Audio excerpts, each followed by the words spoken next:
Представете си, че пътувате през безкрайния космос, заобиколени от милиарди звезди, и внезапно се изправяте пред най-загадъчния феномен във Вселената – черната дупка. Какво ще се случи, ако се осмелите да влезете вътре? Какви мистерии крие тя? И има ли начин някой да оцелее при това пътуване? Черната дупка е обект, който пленява въображението на учените и любителите на космоса. Това е област в пространството, където гравитацията е толкова силна, че нищо, дори светлината, не може да избяга. Но как се формират тези космически чудовища? Черните дупки се образуват, когато масивна звезда изчерпи горивото си и престане да произвежда енергия чрез ядрен синтез. Това води до колапс на звездата под собствената и краткотежест, оставяйки след себе си точка с почти безкрайна плътност, известна като сингулярност.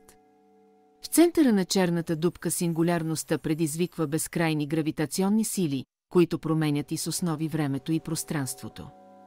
Преди да стигнем до тези дълбоки въпроси, нека разгледаме какво би се случило, ако се доближите до черна дупка.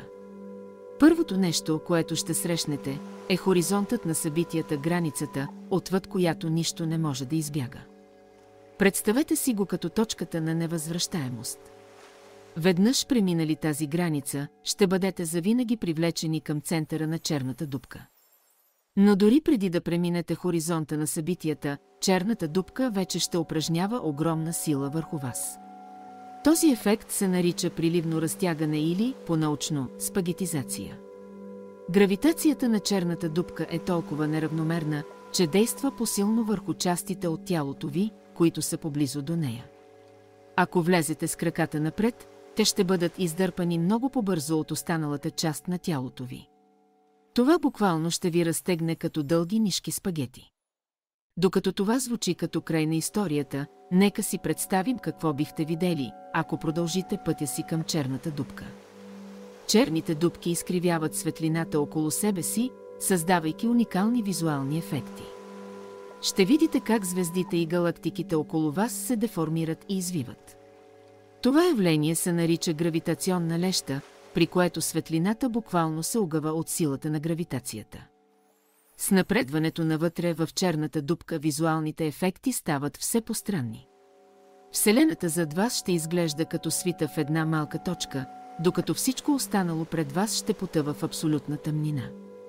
Времето ще започне да се движи по различен начин, докато за външен наблюдател изглежда, че се движите все по-бавно към хоризонта на събитията, за вас времето ще минава нормално.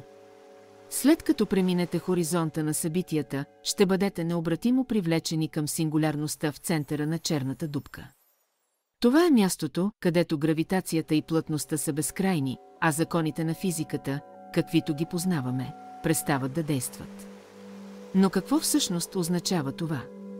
Учените предполагат, че в сингулярността времето и пространството се скъват, което създава възможност за портали към други вселени или дори други измерения. Това е само хипотеза, защото в момента нямаме начин да изследваме черните дупки отвътре. Въпросът какво ще се случи, ако влезем в черна дупка, остава една от най-големите мистерии на науката. Но дори без да влизаме вътре, черните дупки ни помагат да разберем по-добре законите на Вселената, гравитацията и начина, по който пространството и времето са свързани. И така, бихте ли се осмелили да се приближите до черна дупка?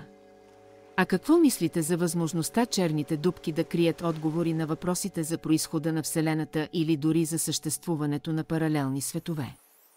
Ако видеото ви е харесало, натиснете бутона «Харесвам», абонирайте се за канала и споделете вашите мисли в коментарите. Черните дупки са само началото на това, което можем да открием във Вселената.